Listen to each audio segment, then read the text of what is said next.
Fala, meus queridos amigos, sejam todos bem-vindos a mais um podcast. Eu sou Henrique Moura, estou aqui com a minha grandiosa Thaís. Olá, boa noite a todos. E hoje estamos recebendo uma pessoa muito bacana. Tive a oportunidade de conhecer a Igreja Luterana. Estou aqui com a Ruana. Oi, boa noite. Tudo bem? Tudo certo, graças a Deus. Agradeço pelo convite, obrigada pela oportunidade também de estar aqui com vocês hoje. Bacana, fico muito feliz pela sua participação. E eu queria começar nosso bate-papo, né? Como é que foi o chamado para você ir para o Ministério Pastoral? Eu costumo dizer que o meu chamado, ele não aconteceu em um momento específico, assim, né? Eu sou natural do Espírito Santo, nasci numa cidade pequena e toda a minha família frequentava a igreja luterana, frequenta até hoje, e o contexto da cidade é que existem muitas pessoas luteranas, então a religião, ela faz parte do nosso jeito de viver, né? Então, cresci dentro do seio da igreja, desde pequena, sempre mais envolvida na área da música também, cantava em grupinhos de canto, em coisas assim, que foram me acompanhando ao longo da minha trajetória, né?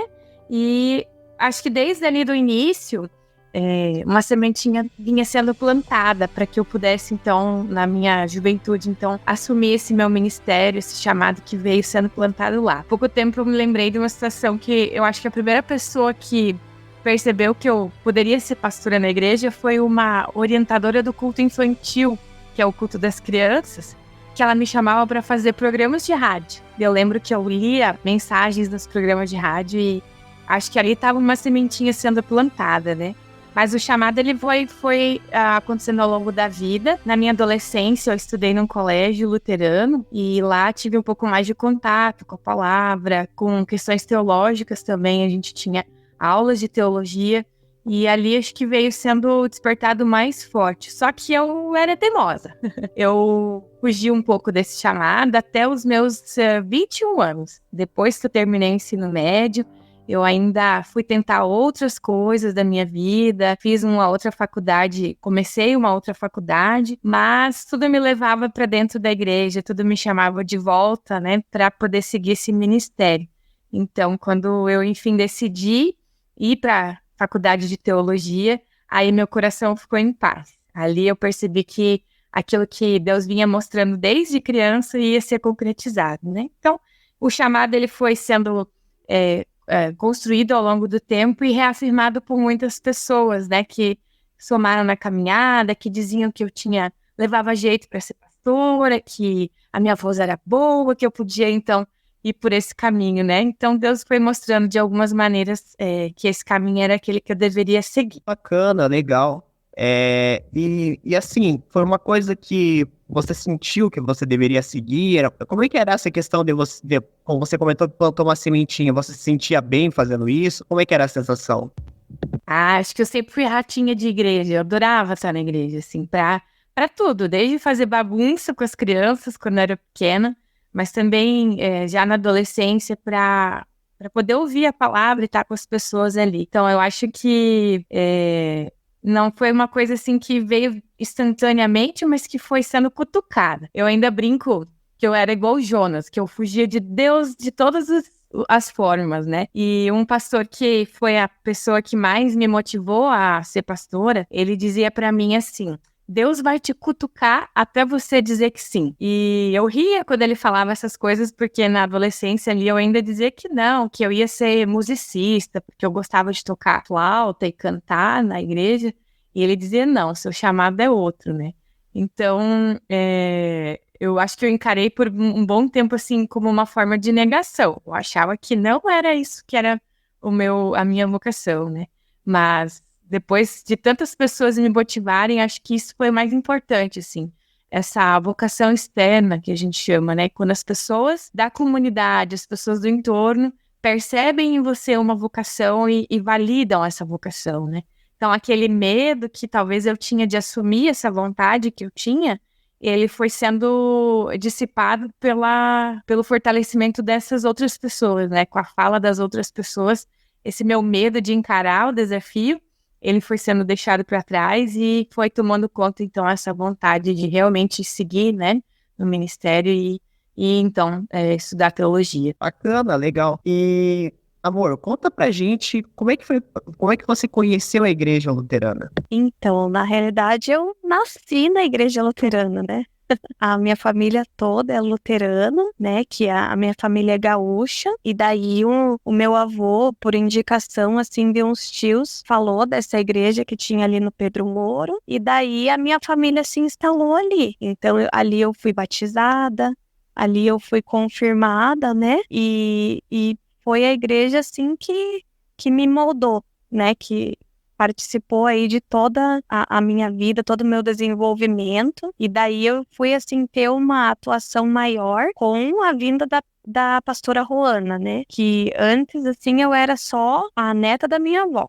Ninguém sabia o meu nome, mas eu era neta da dona Vilma. Aí foi divulgado pelo Facebook de que estariam abertos quem gostaria de participar do coral da igreja, então que participasse das aulas, né, às terças-feiras e tal. E aí por assim, incentivo da minha mãe, eu falei, vou tentar. E eu fui muito bem recebida. E assim, percebi que eu me realizei e falei, olha, né, assim, eu uni o útil ao agradável, consegui servir a Deus de alguma forma e fazer algo que eu gostava muito, que eu gosto muito, né, que é cantar. Então, foi assim que eu fui tendo mais atuação dentro da igreja, de poder, assim, oferecer isso para Deus, né, que é cantar nos cultos, participar ali do coral, ter ali uma função mais ativa dentro da igreja, né. É uma coisa incrível, a voz da Thalix, eu acho muito bacana, a voz incrível, eu fiquei muito surpreso quando eu fui ver o solo coral, eu acho que é uma coisa assim, que eu fiquei realmente muito impressionado. E foi um ótimo trabalho, né, que foi feito no grupo do coral, e eu fico muito feliz, assim, de estar conhecendo a Thaís, e que ela teve seus princípios na igreja, né? E eu acho que é uma coisa que me deixa bem feliz, porque eu sempre pedi para Deus que eu encontrasse alguém dentro da igreja, né? Alguém que fosse para Deus, alguém que também, assim como eu, entendesse que quando a gente se entrega para Deus é uma coisa muito importante. E eu gostaria de perguntar uma coisa para a pastora Luana sobre Lutero, né? Eu gostaria de perguntar quem foi Lutero, né? Que a gente pesquisa, mas assim, quem foi Lutero para você, Luana?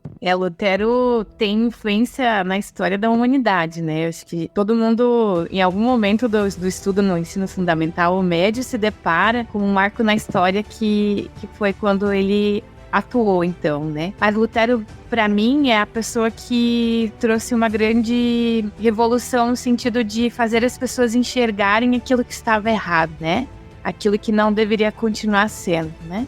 Lutero foi um homem que queria ser padre, estudou e queria, então, servir como sacerdote dentro da Igreja Católica de então, né? E quando ele se depara com a leitura da Bíblia, quando ele tem acesso, porque até então só quem estudava, né, para ser padre ou freiras, tinham esse acesso à palavra, né? As demais pessoas ouviam a palavra de Deus em latim.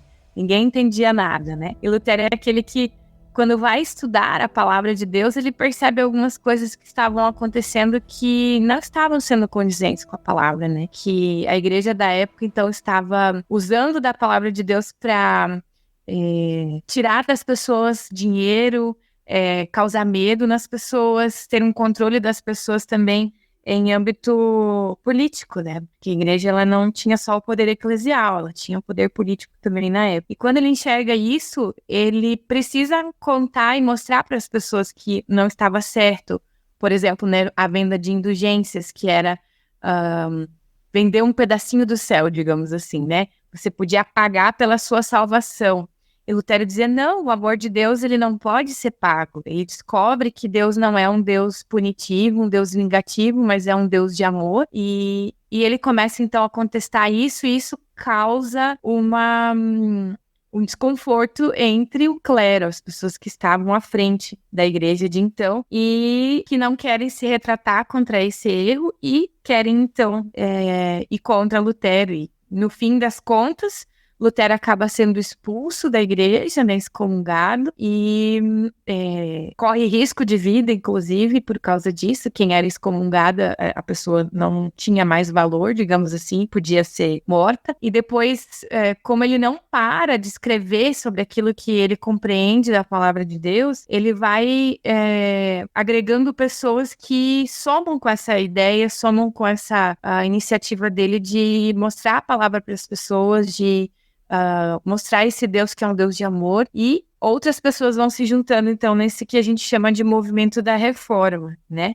Então, muitos homens e muitas mulheres também naquela época foram somando a esse movimento e ajudando a difundir essa teologia, essa compreensão que ele tem a partir da Bíblia, né? E quando essa teologia vai se disseminando e as pessoas vão começando a compreender os abusos que estavam acontecendo por parte da igreja e começam a compreender que elas têm o direito de ler a palavra, que elas têm o direito de ter acesso ao amor de Deus sem intermediários, que não precisariam outras pessoas para intermediar entre elas e Deus, elas então vai surgindo grupos, vai surgindo pessoas que depois acabam se tornando novas igrejas, né? Que são as igrejas da Reforma. E Lutero não tinha a intenção de criar uma nova igreja. Eu acho que até ele não ia gostar de saber que a gente se chama luterano, porque a referência nossa não é uma pessoa, mas é Jesus Cristo, né? Mas a gente usa, então, o nome luterano para dizer que somos de confissão luterana, né? Aliás, o nome da nossa igreja é Igreja Evangélica de Confissão Luterana no Brasil, né? E, então, Lutero, para mim, assim, foi uma pessoa muito inteligente e muito corajosa de defender as suas ideias, defender aquilo que ele enxergou na Bíblia. Na verdade, as ideias não eram dele, né? São as coisas que ele descobriu ou redescobriu na palavra de Deus, e por ele ter certeza que isso era a palavra de Deus de fato, ele não hesitou em correr riscos, né? E ir em busca daquilo que ele tinha como correto, aquilo que ele tinha como o verdadeiro evangelho. Então, a partir da reforma, a gente tem mudanças em várias áreas, né? Desde a educação, a questão política mesmo, a organização da sociedade, tudo vai sendo modificado a partir disso, porque as consequências, digamos, elas também são para fora do âmbito da igreja, né? O movimento da reforma revoluciona muitas coisas. Bacana, com certeza a gente, quando era mais novo, estudou sim sobre o Lutero, né? Eu acho que quando a gente começa ali na 8ª série, mais ou menos, a gente começa a ter o contato, né? Sobre a reforma protestante e tudo mais, né? Então foi algo que foi muito, muito bacana de estudar, né? E realmente eu também não sabia de algumas informações que você mencionou. E é bem bacana que ele trouxe essa sensibilidade, né? E conseguiu tirar as pessoas dessa questão que precisa ter dinheiro para ter acesso ao amor de Cristo, né? Porque Jesus não queria isso, né? E muito pelo contrário, né? A gente tem que... As pessoas têm acesso, elas podem ter acesso se elas quiserem, né? E a gente vê até hoje, né? Muitas pessoas, religiões, enfim... Eu diria não religião, mas diria pessoas específicas, às vezes. A gente teve ali agora, o último ali, o próprio padre do Pix, né? Que falava que os fiéis doarem dinheiro nessas pirâmides financeiras. Então a gente vê que ainda tem esse tipo de coisa ainda na humanidade, né? Usando o nome de Deus para enriquecimento pessoal, né? Dando golpes aí, fazendo coisas erradas. E isso entristece muito, né? Porque às vezes as pessoas, elas são iludidas, né? A acreditarem, né, em certas coisas, e não é bem assim, né? Deus não quer isso, né? Eu quando fui servir, eu faço parte da minha igreja, da Pastoral da Comunicação, né? Então eu faço parte das filmagens. A sua igreja, ela tem as filmagens, assim, teve na pandemia, pelo menos, a parte das filmagens para transmitir em casa e tudo mais? Sim, a nossa comunidade, ela é pequena, mas durante a pandemia a gente buscou fazer... No primeiro momento, nós também temos pessoas aqui que trabalham na área de comunicação, e aí elas disporam do dom delas, né, de filmar e editar. A gente fazia cultos gravados, daí depois a gente fez transmissões ao vivo, e no final, então, estava sendo ao vivo e presencial ao mesmo tempo. Então, a gente também fez uso aí da tecnologia para chegar até as pessoas durante a pandemia. Foi muito importante, nossa. Foi muito bacana, eu entrei justamente na pandemia, na pastoral da comunicação, né? Eu tive uma certa resistência também, né, lá na minha igreja, né, e fazer parte disso, mas tinha alguma coisa que dizia que eu tinha que ir, e quando eu fui, eu abracei o projeto, e tô lá até hoje, faz 3 anos, né, e foi algo que assim, mudou minha vida, sabe, pra melhor, e eu comecei a entender algumas coisas que eu não compreendia antes, tá mais perto ali. É diferente quando você vai servir do que quando você assiste uma missa. Eu acho isso muito bacana, muito interessante, né? E vocês têm um baita comunicador, né? Quem que é, meu amor? Quem que é esse comunicador? É o senhor Juliano, né? É o Juliano. Aí, nosso querido Fusão Podcast, que é uma pessoa incrível, eu gosto muito dele, né? Agora, narrador aí do nosso querido TV Coxa, né? Eu torço pro Curitiba, você tem a oportunidade de acompanhar ele. Mas, seguindo aqui o nosso questionáriozinho aqui, eu tenho outra pergunta que eu gostaria de fazer. Qual tem sido a maior alegria e desafio de servir como pastora luterana? Desafios e alegrias a gente tem aos montes, né, no ministério. Mas, desde antes de eu ser ordenada pastora, o maior desafio, assim, que eu percebo no ministério é acompanhar as pessoas nos momentos de dor.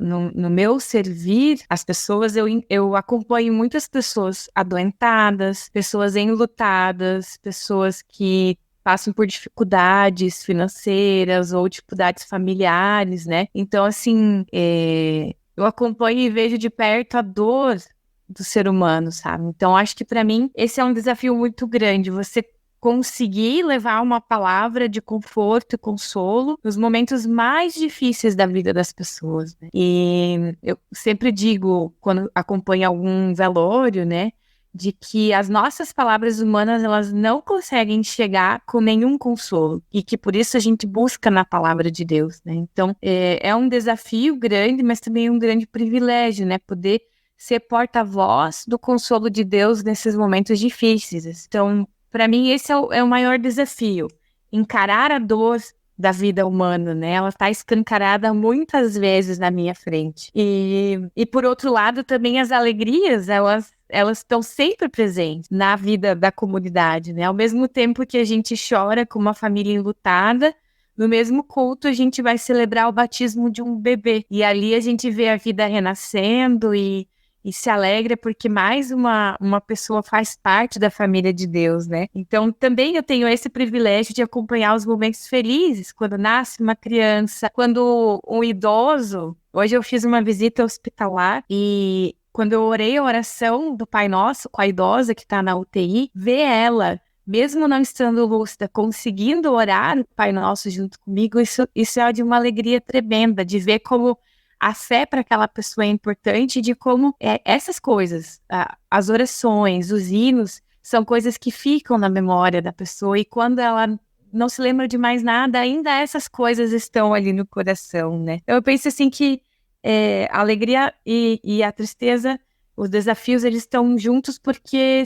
a gente está presente em todas as fases da vida das pessoas, mas ao mesmo tempo que são alegrias e desafios, são também um privilégio, né? Então, eu sempre busco força em Deus para poder ter palavras, ter um ombro amigo para quem precisar e também poder me alegrar junto com as pessoas nos momentos mais felizes das vidas delas, né? Sim, eu acho que é uma coisa, assim, que você deve ver muita questão, assim, de várias questões que você tem que, como líder, né, resolver. Talvez não sejam coisas fáceis de se ver, né, de testemunhar, mas ao mesmo tempo você tem a alegria de ver as pessoas se renovando, ver as pessoas da sua comunidade, conversar. Provavelmente você tem uma relação boa com todo mundo, né? E assim, é uma coisa que é muito legal de acompanhar isso, né? Imagino que não é uma tarefa fácil, né? Tem as suas responsabilidades e tudo mais, né? E eu queria perguntar para você agora, tem muito jovem na sua igreja, assim? Bastante jovem que frequenta? Eu penso que não seja um fenômeno só na minha igreja, quero pensar que não, mas a gente tem uma faixa etária que a gente consegue ter bastante participação, que são os adolescentes, ainda quando estão até o ensino médio. A gente tem, a Thaís falou que ela foi confirmada aqui na nossa comunidade, é o equivalente à crisma na católica, né? Então é o período que os adolescentes estão aqui, a gente estuda com eles a palavra, a gente tem os momentos de descontração e tudo, mas chega uma fase que todo mundo vai para a faculdade, né?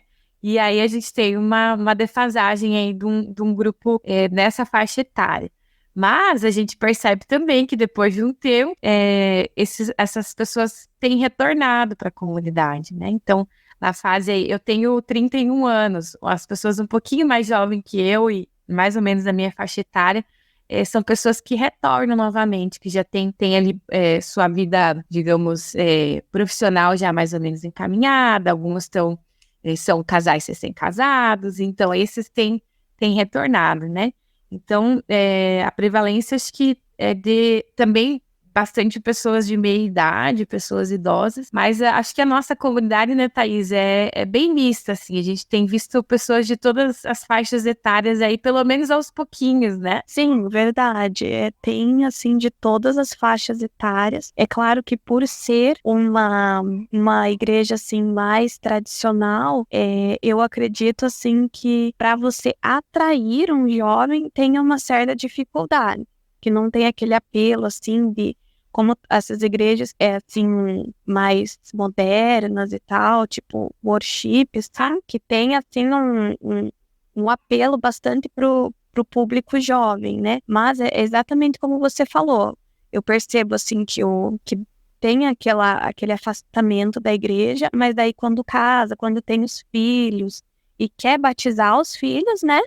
Na nossa igreja, daí eles retornam. É realmente, assim, um movimento que a gente consegue perceber. Outra questão que eu também tenho percebido é que algumas pessoas jovens, a Thaís fala dessas igrejas que têm um apelo mais, até por questões musicais e, né, de formato de culto, para o público jovem. Eu tive uma experiência bem, bem legal aqui de um jovem que o perfil, digamos assim, da aparência dele, eu diria que ele nunca ia ficar numa igreja tradicional. Pensei, deve gostar de bateria, deve gostar de rock e tudo mais. E quando a gente conversou, depois a gente se deu conta e ele me disse que, na verdade, o que ele queria era um lugar que tivesse uma teologia séria, que ele não se sentisse perdido no culto, que ele tivesse, assim, um lugar calmo, tranquilo.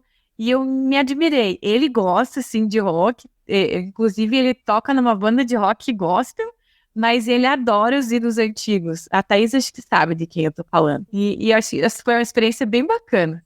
E ele acabou trazendo os pais, né? Exato, ele que veio primeiro, ele frequentava uma outra igreja evangélica, assim, nesse tipo que a Thaís comentou, né? E quando veio, gostou, foi ficando, e agora a família inteira tá aí com a gente também. Ana, a minha igreja, eu confesso que ela sofre um pouco com essa questão dos jovens, sabe? Pelo menos a igreja que eu faço um trabalho voluntário, que é a com a qual eu tenho um pouco mais de contato, né? A gente tem os jovens ali, presentes ali, os coroinhas, né? Principalmente nós da Igreja Católica tem a parte da crisma, só que a gente enfrenta um problema ali, por exemplo, a pastoral da comunicação, pensa, comunicação é algo relacionado a jovem, rede social e tudo mais, né? Eu sou o mais novo da minha pastoral, eu tenho 25 anos, né? Então, as pessoas da minha pastoral são todas mais velhas e tudo mais. Então, eu percebo, assim, principalmente o próprio pessoal tem comentado, né, que os jovens, eles ali, pelo menos no meu contexto, eu percebo que eles têm se distanciado um pouco da igreja, né, até por conta dessa mudança cultural que a gente também vive, né, e essa questão, e é muito interessante ver que ali, por exemplo, na sua igreja, eles até podem se afastar por um certo período, mas eles acabam retornando, né, quando um pouco mais velhos, né. E eu acho, assim, que eu no começo, eu tive eu fiquei um tempo, assim, sem frequentar a igreja e tudo mais, e sempre eu orei para Deus, mas fiquei um período sem ir na igreja, né? Eu fui retomar novamente, às vezes ia de vez em quando, meio emburrado, porque a mãe queria que a gente fosse, né? E porque assim, não entendia, né? Ficava ali, ai, que negócio chato. E depois que eu comecei a servir, eu comecei a entender algumas coisas, comecei a compreender, comecei a me sentir bem, melhor, né? E aí também foi uma busca em que eu tive que melhorar e entendi, de fato, né, o que era realmente Deus e Jesus e tudo mais. Porque quando a gente tem essa noção de que, só ir na igreja e depois a gente simplesmente esquece o que a pastora ou o padre falou, a gente acaba não vivendo, né? A gente acaba ainda cometendo os mesmos erros, e isso faz com que a palavra em si, ela não afete a sua vida, porque eu acho assim que a gente vai na igreja, mas a gente tem que buscar fora da igreja, tentar ser um ser humano melhor, pelo menos a cada semana, né? E é isso que eu procuro sempre, né? Tentar melhorar onde eu erro, o que eu quero ser como ser humano, uma pessoa tem mais empatia pelo próximo, né? Acho que foi uma das coisas que eu mais desenvolvi, ter empatia. Eu não tinha muita empatia pelo outro, né? E quando eu comecei a frequentar a igreja, você começa a lidar com pessoas de diferentes classes. Por exemplo, um dos meus câmeras, ele era um ex-usuário de drogas, superou tudo e estava servindo ali, né? E você acaba conhecendo pessoas e vendo a história das pessoas. Geralmente, a grande maioria ele tem uma história de superação. Eu acho isso fantástico, né? E todas elas se entraram para a igreja e mudaram o rumo da sua vida, né? Mas, fazendo a próxima perguntinha aqui do nosso questionário, eu gostaria de perguntar para você como que a sua fé influencia o seu trabalho na pastoral e as mensagens que compartilha com a comunidade. A fé que eu tenho é a base de tudo, né? Começa por mim para que eu possa, então, levar a palavra para alguém, pensar em algo que eu possa dizer para as outras pessoas, né? Tem que existir uma coerência entre aquilo que eu creio e aquilo que eu prego, né? Esse é um grande desafio, assim, nos dias de hoje, quando muitas vezes a gente tem preconceito com a palavra pastor ou pastora, né? É porque a gente vê muitas pessoas que são líderes religiosos, que têm um discurso, uma forma de pregar e de agir dentro da igreja, mas as suas atitudes anteriores ou fora desse contexto vão bem ao contrário daquilo que a pessoa prega, né? Então, eu penso ali, lembrei aqui da minha questão da vocação, né? Eu precisei viver toda uma experiência de fé sozinha e crescendo na fé, para que eu pudesse me entender como alguém que poderia levar a mensagem para outras pessoas, né? Então, para mim, assim, se não passar por mim primeiro, não tem como sair da minha boca para dizer para outra pessoa, né? Quando eu sento para pensar numa pregação para o domingo, o texto bíblico tem que falar para mim primeiro. O que aquele texto me diz? Quais são as coisas que ele me provoca, os sentimentos? O que Deus está comunicando para mim naquele texto? E depois, então, que eu vou pensar em como dizer para as outras pessoas, ou o que eu poderia levar dessa palavra para as outras pessoas, né? Então, para mim, a fé é a base no meu ministério, mas é também a base para a minha vida como um todo, para o meu testemunho fora da igreja, para a forma como eu trato as pessoas no meu dia a dia, em qualquer lugar que eu estiver.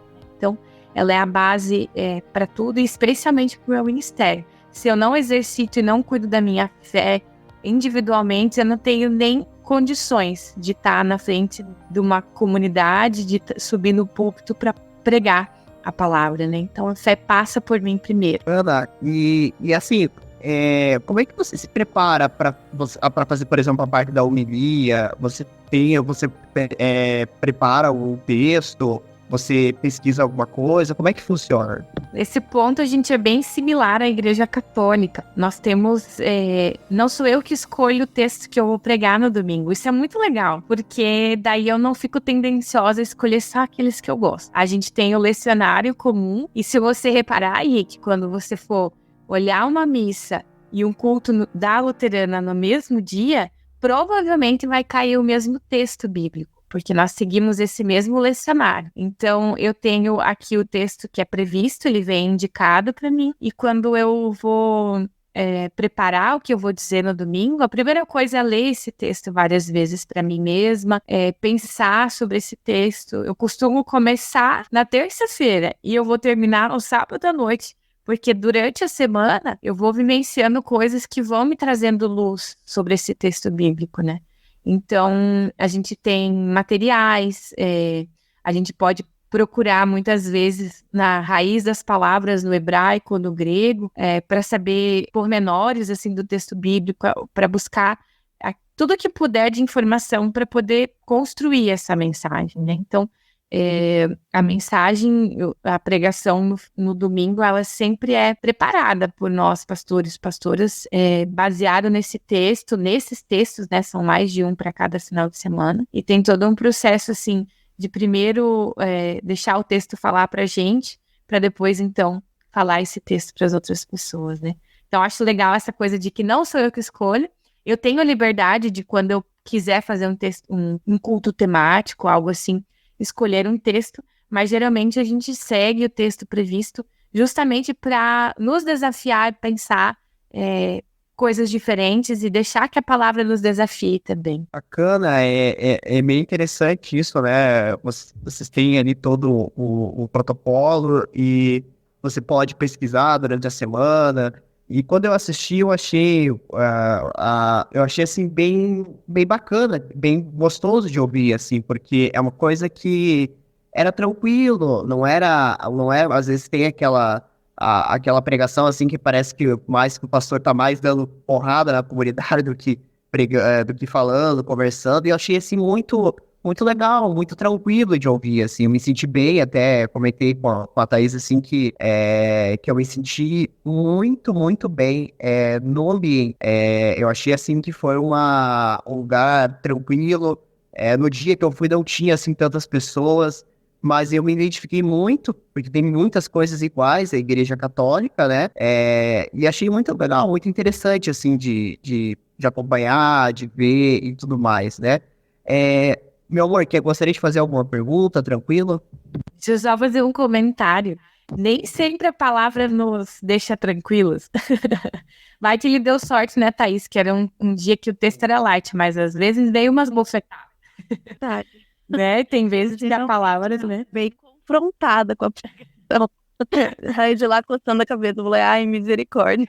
Mas sim, eu quero fazer uma pergunta, porque assim, acontece assim muito de quando eu contar assim, né, sobre a igreja que eu frequento, a minha comunidade, que nós temos a pastora Ruana. E daí, geralmente, as pessoas assim estranham, assim, nossa, mas pastora, mas vocês são uma igreja evangélica.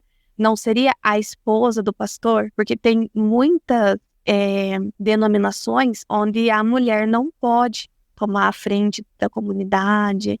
Não, ela tá, assim, sujeita a ser a mulher do pastor, que ela vai ser ali uma confidente, né, uma pessoa para você ir desabafar, alguma coisa assim, né, mas o pastor ali, o principal seria o homem. E eu sempre vim, né, por sempre estar na mesma comunidade, eu sou muito acostumada a ser assim, a comunidade com uma pastora mulher, especificamente, né? Então eu queria saber de você, pastora, assim, qual que é as tuas dificuldades, assim, como ministra mulher, vamos dizer assim, e se você enfrentou algum tipo de preconceito, se você acha que isso te favorece na hora de fazer algum atendimento, algum gabinete pastoral, por exemplo. Quais que vocês pontuariam que são pontos positivos, pontos negativos, se tiver, né? Boa pergunta, Thaís. Acho que é sempre uma curiosidade que surge quando eu digo que eu sou pastora e digo que o meu marido não é pastor, né? O meu esposo, ele tem outra profissão, ele segue outra... Ele está sempre presente na comunidade, a Thaís sabe, né? Sempre ali tocando, cantando com a gente, mas como um membro da comunidade. Então, assim... antes, quando eu falei de Lutero, do movimento da Reforma, eu citei que existiam mulheres que também participaram desse movimento. Claro, naquele contexto, elas também não tinham voz e vez como nós temos hoje dentro da Igreja Luterana. Mas ali já existiam mulheres que apoiaram o movimento, que inclusive escreveram coisas teológicas sobre a questão da Reforma Luterana. Catarina, que foi a esposa de Lutero, ela foi uma grande apoiadora, ela também participou, ela também contribuiu, não só dando esse suporte, digamos assim, para que ele pudesse trabalhar, mas também dando ideias e tudo mais. E a nossa igreja, ela vai completar esse ano 200 anos aqui no Brasil, né? Ela iniciou aqui com a imigração alemã e, dentre esses 200 anos, faz 40 anos que nós temos mulheres ordenadas. Também no início, dentro da nossa igreja, isso foi um tabu, foi uma dificuldade muito grande, porque a sociedade daquela época não permitia que as mulheres tivessem cargos de liderança e tudo mais. Mas aos poucos, e acho que no início muito mais pela iniciativa das mulheres que se metiam a estudar teologia lá e diziam que queriam ser pastoras. Eles tiveram que ordenar as primeiras, assim, meio que a revelia, né?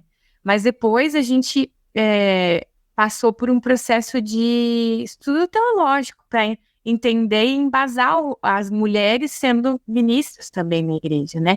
Não é um ministério feminino, são mulheres do ministério ordenado, né? E depois, então, isso foi se tornando mais natural e comum. E a Thaís diz, então, que ela é acostumada com a figura da pastora, porque nessa comunidade, praticamente, foi só pastoras. De 5, acho que foi um homem que teve aqui por um período maior, e antes de eu chegar, teve um pastor emérito que cobriu uma parte, mas teve outras 3 pastoras antes de mim. Então, eu não senti nessa comunidade algum preconceito ou alguma dificuldade com relação a eu ser mulher, ser uma pastora, né? Mas em alguns outros ambientes a gente sente muito, né? Não só fora da igreja, mas também em outras comunidades que não têm essa vivência, né? Existem pessoas que querem defender biblicamente que as mulheres não podem estar no ministério porque Jesus não tinha discípulas e coisas desse tipo, mas a gente sabe que na caminhada de Jesus, ele valorizou e ele caminhou com muitas mulheres. As discípulas não tiveram esse nome, né? Não, dentre os 12 não tinham mulheres, mas fora dos 12 tinham muitas mulheres que apoiaram o ministério de Jesus. Então, da forma como Jesus lidou com as mulheres e como ele valorizou também o ministério que elas tinham dentro do início do cristianismo, ali que está a nossa base para dizer que mulheres podem sim. E eu me sinto muito feliz, assim, por poder também colocar esse meu dom a serviço de Deus, né? Porque se por eu ser mulher eu não pudesse falar da palavra, eu estaria negligenciando um dom que Deus me deu. Então, a gente, em muitos ambientes, precisa se colocar, né? E dizer, não, eu sou pastora, eu também tenho esse ministério, né? Uma situação que eu sinto aqui na nossa cidade, em São José dos Pinhais, nós temos o COMPAS, que é o Conselho de Pastores. No título se diz pastores. E eu nunca me senti à vontade de estar, porque me parece que já pelo nome não tem o espaço, né? Assim, valorizado para mim como pastora, né? Então, em vários âmbitos, assim, a gente percebe, e como em outras igrejas evangélicas, existem ministros, assim, da palavra e tudo mais, mas elas não têm a ordenação equivalente à dos pastores, muitas vezes eles entendem que eu não estudei o suficiente, ou eu sou só uma ajudante do pastor. Me perguntaram algumas vezes já, é só você na comunidade?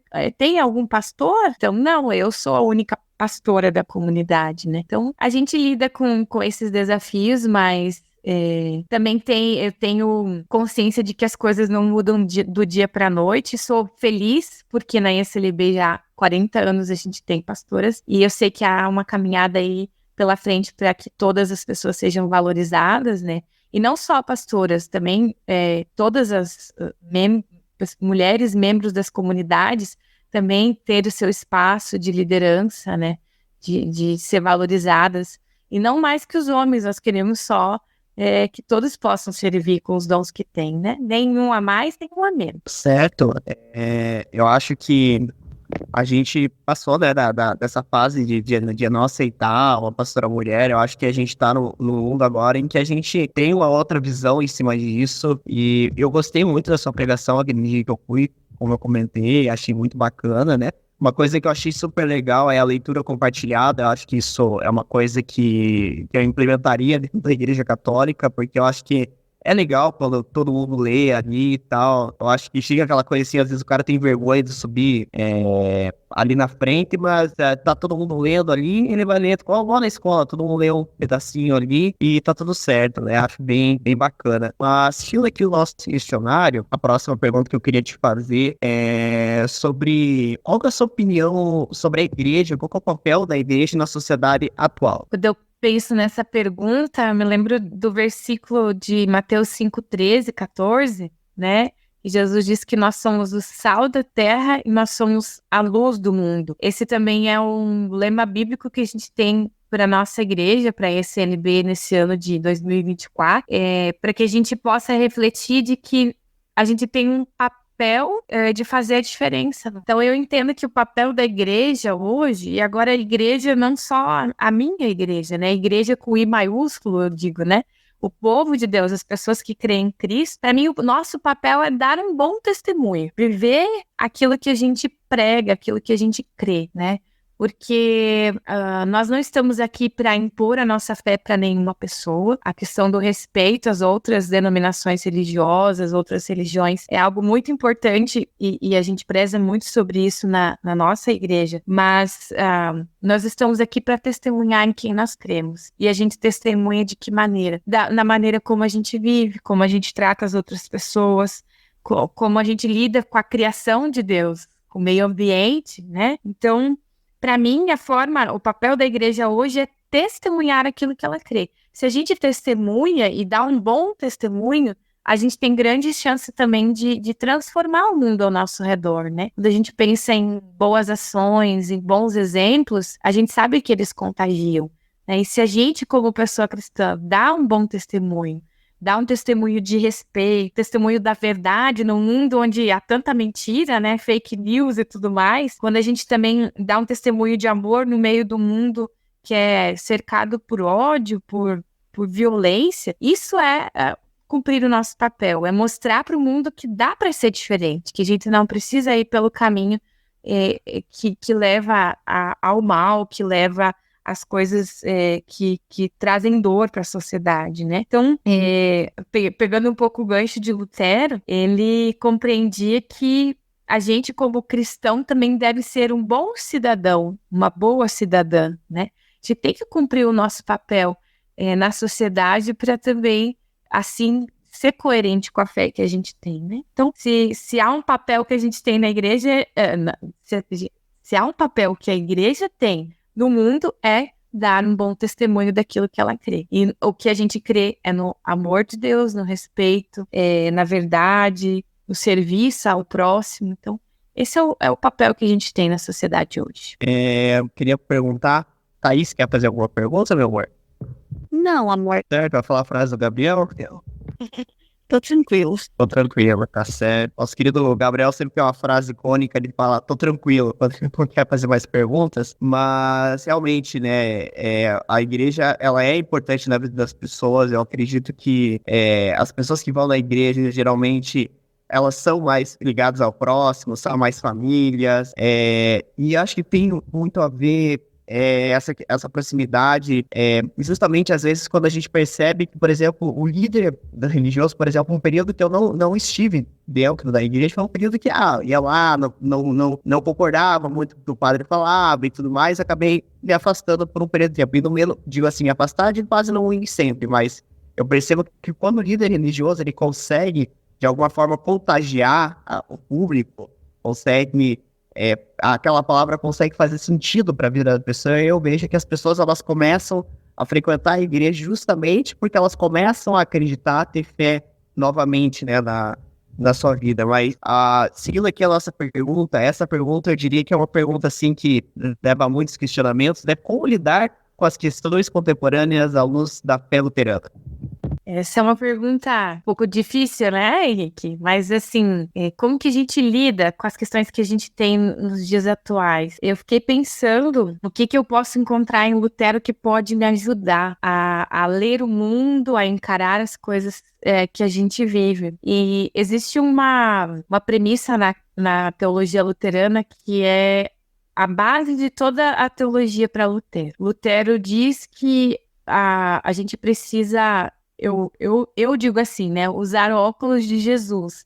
Mas Lutero diz que para ele o princípio é o que promove a Cristo. Ele usa esse termo, o que promove a Cristo. Quando a gente vai olhar para um texto bíblico, ele diz, você precisa procurar nesse texto o que promove a Cristo. E eu fiquei pensando que esse jeito de ler a vida, ler a palavra, também pode ser um jeito de ler a sociedade, né? Quando a gente olha para os nossos problemas, para situações contemporâneas, a gente precisa tentar enxergar o que ali tem a ver com Jesus Cristo, né? Como pessoas luteranas, a gente tem que olhar, por exemplo, para o consumismo. O que isso tem a ver com Cristo? Como que Cristo reagiria diante da situação que a gente vive, onde pessoas passam fome e outras pessoas têm tanto para esbanjar, né? Ou até, por exemplo, com a questão do individualismo, do afastamento, né? Do convívio com as pessoas.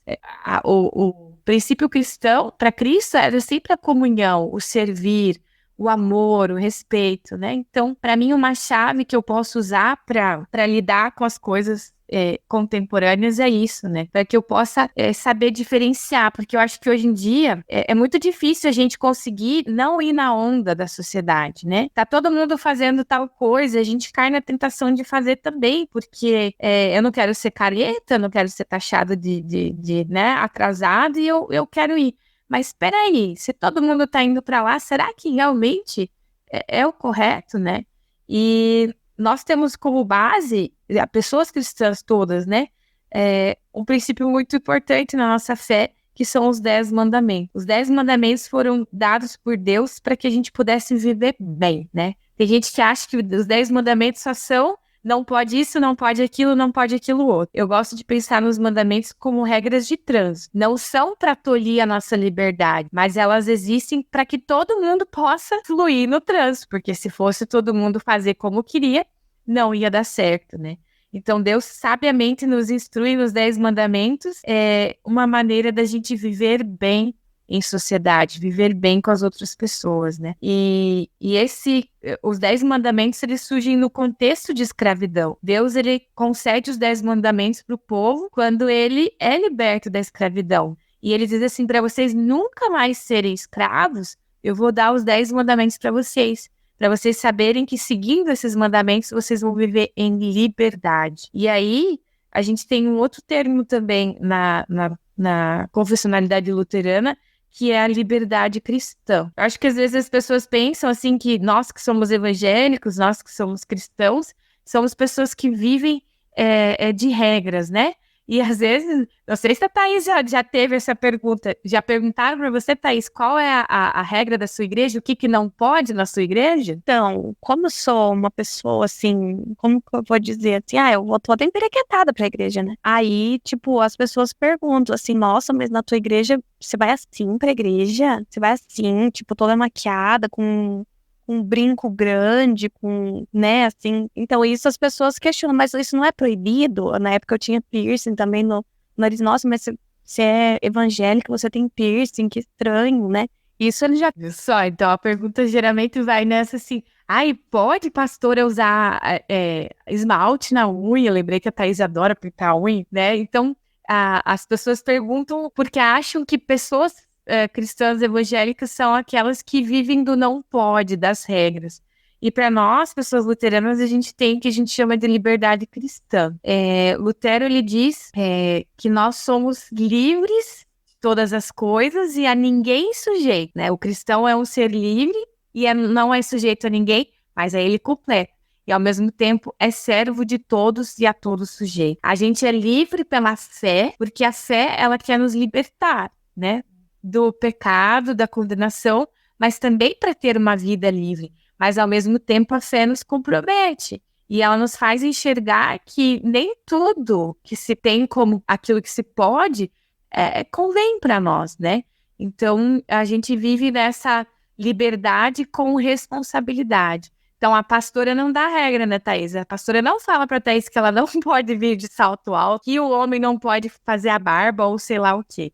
A gente é livre para fazer o que quer. E qual é o parâmetro? O parâmetro é o respeito e o cuidado com a outra pessoa, né? Se aquilo que eu faço não fere a outra pessoa e também não fere a mim mesmo, isso a gente pode compreender que é possível, mas a gente precisa ter essa consciência, né, de que a gente é livre mas que a gente tem responsabilidades, que as nossas ações, elas têm consequências também, né? Então, tudo isso para dizer que eu penso que a forma como a gente pode viver essa liberdade, ela nos nos deixa, assim, de uma maneira mais leve para viver a fé. Porque a fé não vira uma imposição, mas ela vira um convite, né? E vira uma vivência natural. Naturalmente a gente serve e cuida das outras pessoas, não porque alguém mandou, mas porque pelo que Cristo fez por mim, eu posso e quero, né, servir as outras pessoas. Não sei se fugi um pouco da pergunta agora, já não tenho ela datada aqui. Acho que é isso aí mesmo. E eu percebo, assim, essa questão também de uma mudança, por exemplo, gradual, em termos de cultura, as próprias a gente vê mesmo na própria televisão, que a gente vê, assim, que as próprias pessoas, a gente não é pregado, a gente não vê as coisas de Deus na televisão, a gente não vê as coisas de Deus quando a gente vê algumas músicas, alguns programas, e de certa forma eu vejo que influencia o mundo contemporâneo das pessoas. A gente vive um mundo em constante mudança, né? Também climática, no modo de pensar, tecnologia, e isso por si só às vezes acaba afastando as pessoas de Deus, né? Acaba afastando as pessoas da igreja. Hoje a gente vive em um mundo parece que um mundo muito mais agitado, um mundo com falta de tempo, as pessoas parece que estão muito se preocupando com elas mesmas e tirando os valores de família e tudo mais, né? Eu percebo, pelo menos eu tenho essa visão, assim, de que eu percebo que tá tendo uma mudança gradual, né? Em que eu ainda volto a comentar aquela questão de faltar os jovens mesmo, mas tem uma certa quantidade de jovens que estão muito longe de estar na igreja, e as próprias famílias não influenciam aí da igreja, e eu vejo que acaba faltando isso, né?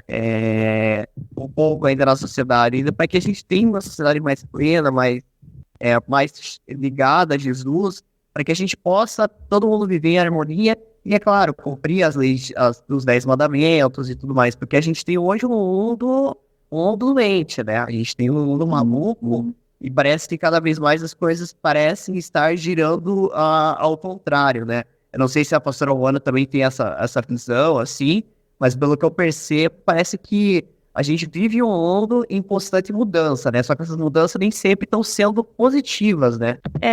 A gente sabe que o mundo é líquido, como diz Bauman, né? Que as coisas hoje em dia são muito fluídas e acho que no meio dessa fluidez, assim, dessa liquidez, né?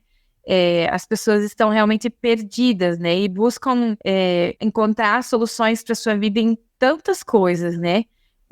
Hoje a questão religiosa, as pessoas não se fixam em algum lugar, elas procuram em cada lugar aquilo que vai satisfazer o seu desejo e aquilo que vai ser bom para ela. E eu brinquei antes que a palavra de Deus às vezes dá umas bofetadas, né?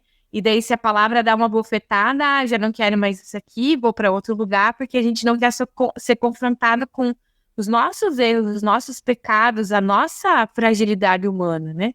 Então a gente vai bebendo em vários lugares para tentar satisfazer o nosso ego, as nossas vontades, e eu percebo que, apesar de tudo isso, essa busca é tão frenética e as pessoas continuam perdidas sempre, né? E elas não conseguem enxergar que não é buscando fora, né? Como eu disse antes, da fé que passa por mim primeiro, não é fora que está a resposta, está em mim, quando Deus fala comigo, quando Deus me mostra o caminho, né? Então, acho que falta para as pessoas algumas referências, né?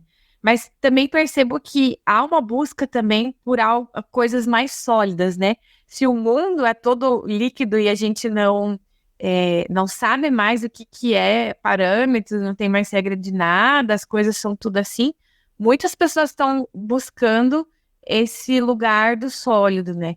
E por isso que eu percebo que igrejas tradicionais, como a nossa também, tem tido adesão de pessoas que a gente até se surpreende, porque essas pessoas estão cansadas de tudo ser tão mutável e tudo ao meu gosto, e elas querem alguma coisa mais firme, né? Tenha referência, que tenha até, digamos, história, né? Que é o nosso caso, 200 anos de presença de uma igreja que está no Brasil por 200 anos, né? Mas a história da igreja luterana vem de 1517, né? Então, tem esse mundo que deixa a gente sem muita referência e tem uma busca também por lugares de referência, né?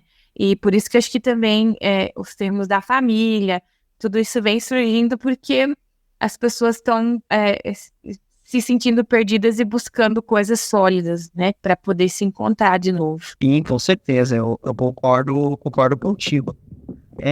Bom, agora vamos para o momento capcioso. Eu gostaria de convidar a minha ilustre Thaís para fazer a nossa vinheta no momento capcioso. Ai, misericórdia. Então tá, vamos lá. Momento capcioso.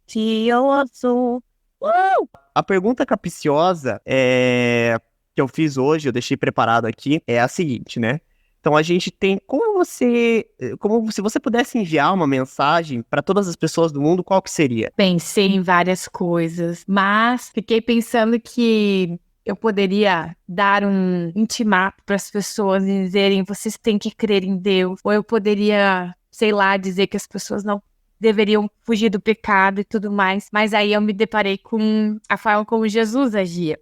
Jesus, ele gostava de umas coisas capciosas também. Você sabe que ele contava parábolas, né? Para poder não dizer diretamente o que ele queria dizer. Mas o que eu busquei em Jesus para responder a sua pergunta capciosa é o convite de Jesus Cristo. Quando ele diz lá em Mateus 11:28, vinde a mim todos os que estão cansados e sobrecarregados e eu vos aliviarei. Então, a minha frase seria um convite. Porque Cristo, ele nunca impôs. E nós não estamos aqui para impor nada, mas para convidar.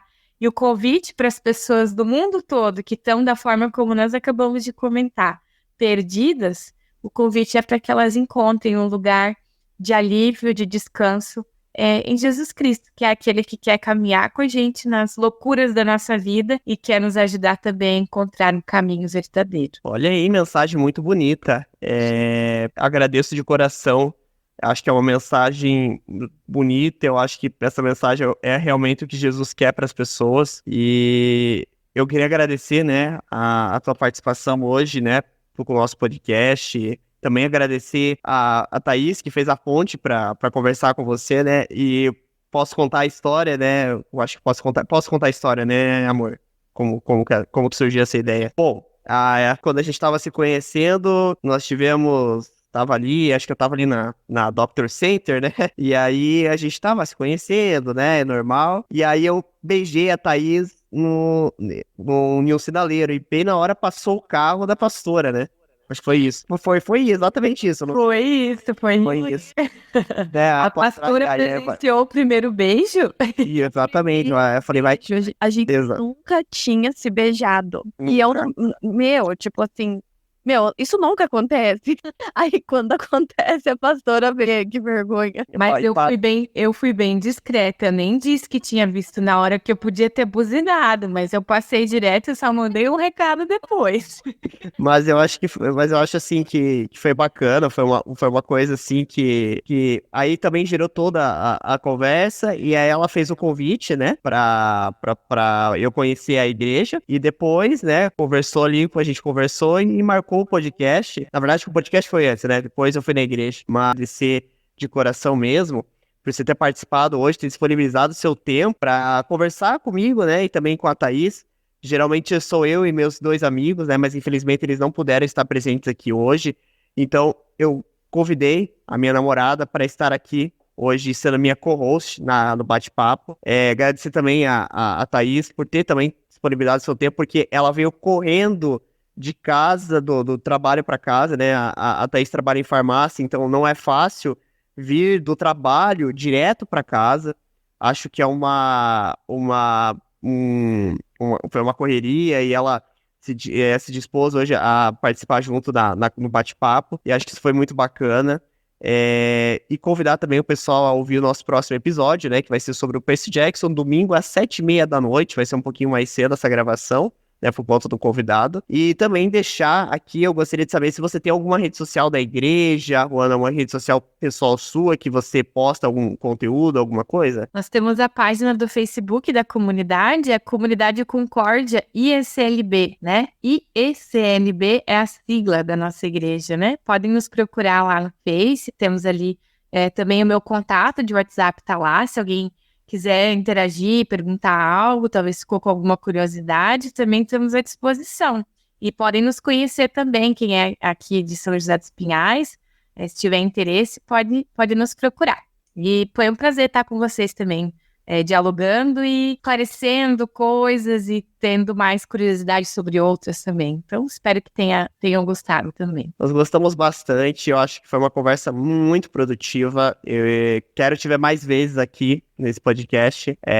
O nosso podcast é mais assim, um podcast mais de conversa, né? De bate-papo, então é muito interessante. De volta e meia a gente está trazendo pessoas com história de vida maravilhosa, líderes religiosos, e a gente sempre gosta de trazer porque é sempre uma conversa muito legal, muito interessante. E, bom, eu vou deixar na descrição, né, o link do Facebook da igreja, né, luterana, para vocês conhecerem, e também as redes sociais do Gimito, né. Nós postamos agora um vídeo jogando Uno, eu e a Thaís, tá lá a gente jogando Uno, tá bem divertido o vídeo, dá um like lá, pessoal, né. Vai estar ali nas redes sociais, ali, Gimito, né, no YouTube, a gente tá postando esses vídeos no YouTube, lá no canal do Gimito. Também tá, os podcasts agora também estão disponíveis no YouTube, esse ano é uma novidade, né. Os episódios não estão só no Spotify, também estão no YouTube, Deezer, Amazon Music, qualquer agregador de áudio, os episódios estão disponíveis por lá. Escute a gente, nos faça um feedback, é muito importante o seu feedback para que a gente possa sempre buscar melhorar, né? Eu sempre procuro fazer uma edição muito bacana, para que o pessoal possa escutar na melhor qualidade possível, sempre um polimento bem bacana. Nos passem sempre o feedback, isso é sempre importante para mim. Bom, gente, então eu vou ficando por aqui e até a próxima.